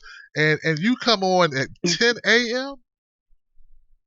10 a.m. to noon. Yep, I was right on before you. There you go. 10 a.m. to noon, guys. Look for Morning Jules. What's a way for them to reach you, Jules? FYINation.com/listen. There you go. Very simple, very to the point. Thank you so much, Jules, for the call. Go find her, guys. Go do it. And look for my friend Wendy Reid on the Jules show when they get that worked out. FYI Nation. Wow. Did I clear the queue? It looks like I cleared the queue. I done cleared the queue, y'all. And the phone lines are closed for calls at this point. Look, guys, here's the deal. And you know what? I'm going to keep one in because I get too hot sometimes. I don't want to blow my mic out.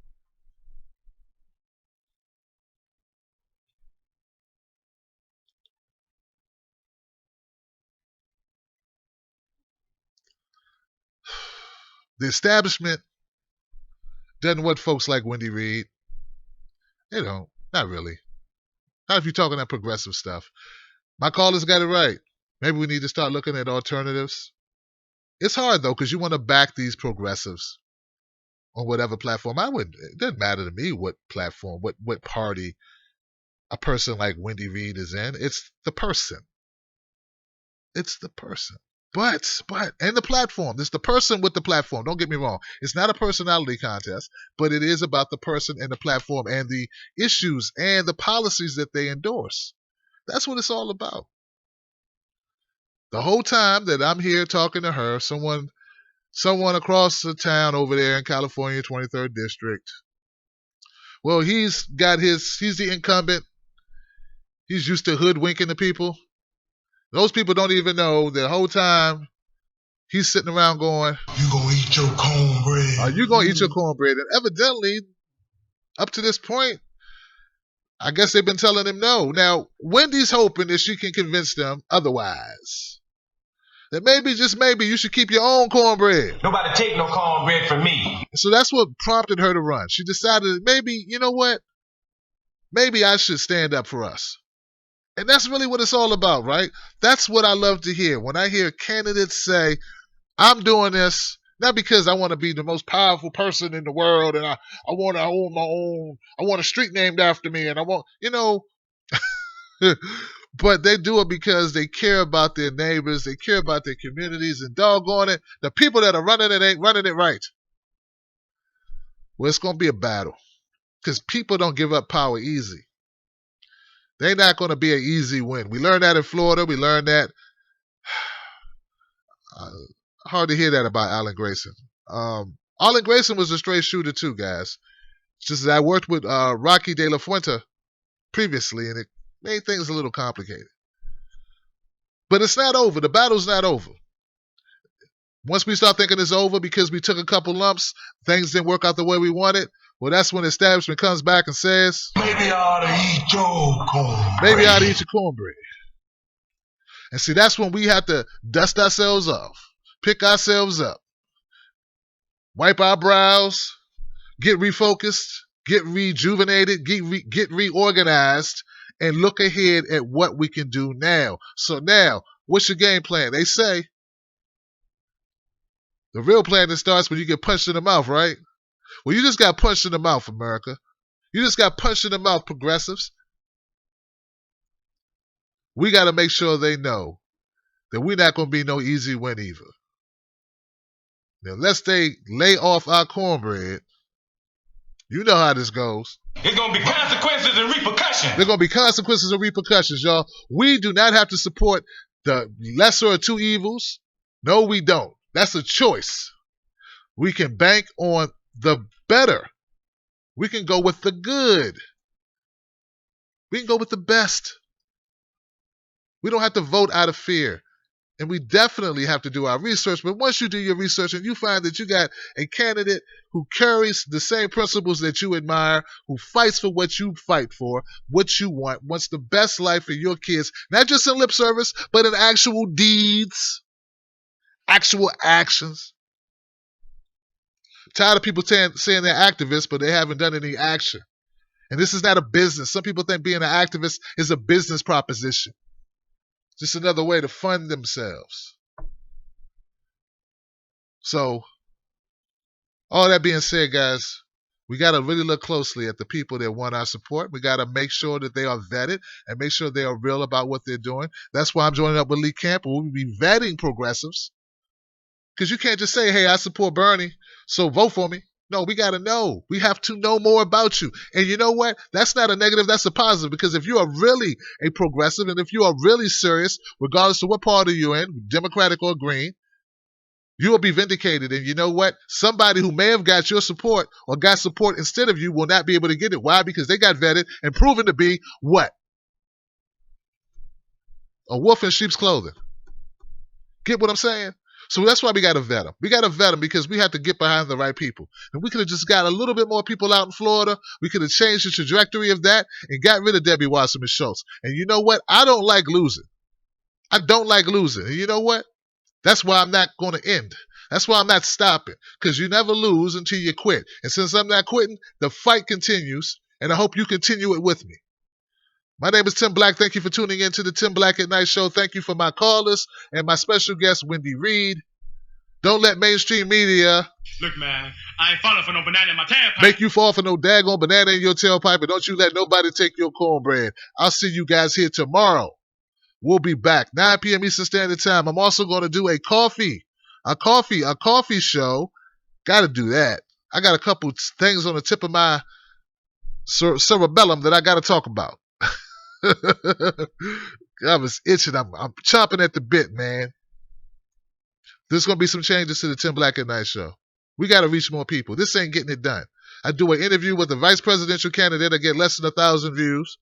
I do an interview with a green presidential candidate and get 5,000 views. I did a video about a kid and an Xbox and got 4 million. Something ain't right here. We got to make some changes around here. And I know you like the show as is, but hey, if it ain't broke, don't fix it. But if it's broke, you better get to fixing it. And that's what's going to happen around here. This is not practice. This is my life and your life. Let's get going. All right, guys, let's do some shout-outs. Where you at, people? Facebook, thank you for hanging in there with me. I know this reception was kind of shoddy tonight. Jennifer Vickers, what's going on? Lee Ann Morgan, good to have you. Al Porter, my brother, We Are the Media. Shout out to We Are the Media, Facebook. Shout those guys out. What's up, Hilda Lugo? Hilda Lugo says coffee. Always coffee, Hilda, always. I love coffee. Steve Wolfenbrandt, what's up, man? Good to have you, my friend. Sandra Lee. What's going on, Sandra Lee? Mendoza Jesse, good to have you, Mendoza. Dion Prime. Love it. Thank you for tuning in. Thank you for sharing your night with us. Christopher Hammonds, good to have you, my brother. Thank you for tuning in. Same thing goes for you, Stephanie Celeste Chateau. Hey, Stephanie, what you doing over here? I'm used to having her over here with Tommaso Young and Nate German, Celeste McChristie and Jeffrey Pearson. My friend Jules, and Jules is spelled Jules. Jules, remember, Morning Jules. Paul Oliver, Roro Rance, Jackie DeBassi, Go Stoner.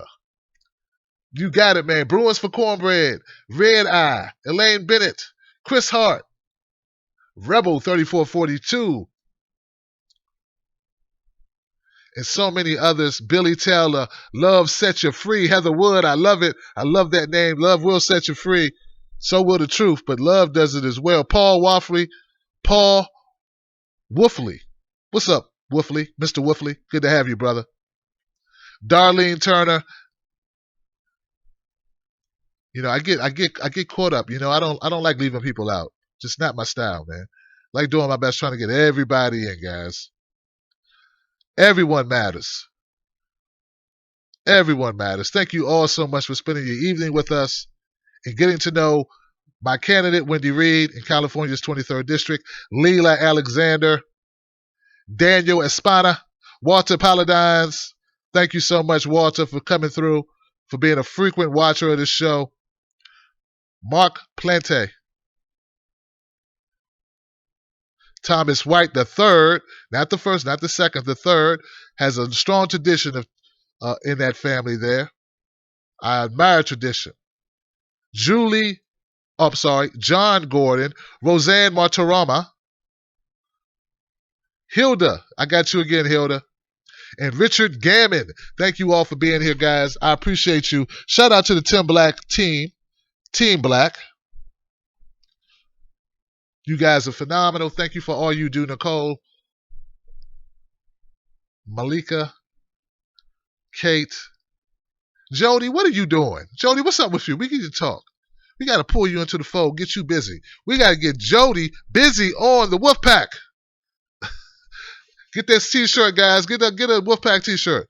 Also, of course, Justin, 64 Cadillac Coupe de Ville, my friend G Sass, my moderator and my graphic designer and my webmaster, Momo Pineno. Goodness gracious, Momo.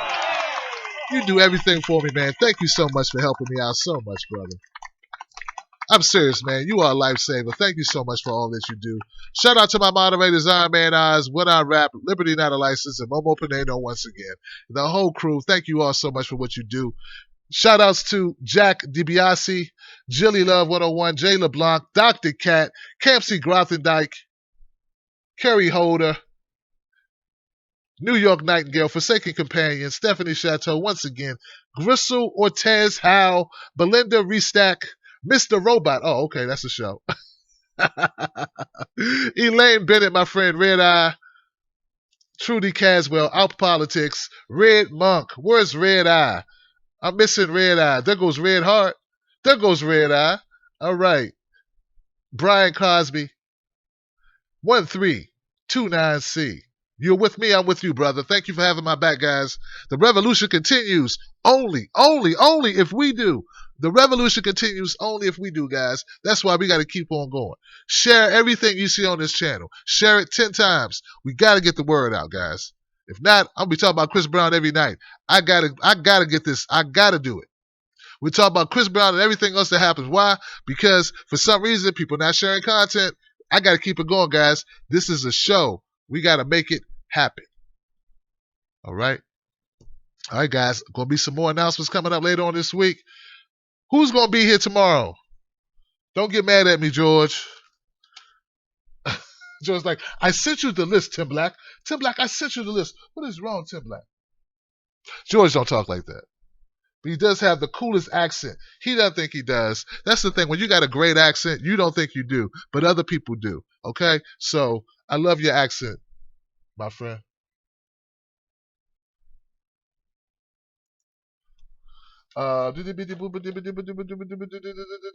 Schedule. I want to let people know who's going to be here tomorrow. Because it's not R. McConney. Because R. McConney is next week. And it's not Michael Wood. Because Michael Wood is next week, Tuesday. And it's not, what's that lady's name? Jane. The author of Red Eye, Brown Eye. What's her name? Anybody help me out here? Thomas Frank. That's his name. That's his name. But who's the lady who wrote? Thomas Frank will be here tomorrow. He's a great author. His book is Liberal. Hey, Liberal, I think it is. Or Hey Liberal. Hey, Democrats. Someone said, get good guests. Maybe bump up viewers. I just had Ajamu Baraka, vice presidential nominee. I got Jane Elliott next Thursday. Renowned psychologist. Michael Wood, former Baltimore Police Department detective. Now telling the people the truth. Been on CNN, MSNBC, HLN, every network you can name. Fox, even Fox probably. Gosh, I don't need to read comments. New York Nightingale. Hey. No, it's not my contacts. It's not being shared. People are not sharing it. That's what it is. But I love you. And you know what? I'll see you tomorrow. And with that, guys, look, man, I ain't falling for no banana in my tailpipe. Thank you, George. Thank you, people. Thank you, Wendy. Thank you, watchers. Thank you, Wolfpack. Yeah. Tim Black. Tim Black. Tim Black. Yes, I am. True. Funny. Tim Black. I am TimBlack.com. Tim Black. The last time you're going to see a black man like this again. Shout out to Iron Man Oz. Iron Man Oz has been fixing his truck. I told Iron Man Oz I need a truck too. All right, guys. I'll see you. Momo Pineno. You're not Momo. Hashtag you're not Momo. Love it. Momo, you see what you made me do, Momo? It just came to my mind. I just had to say it. You're not Momo.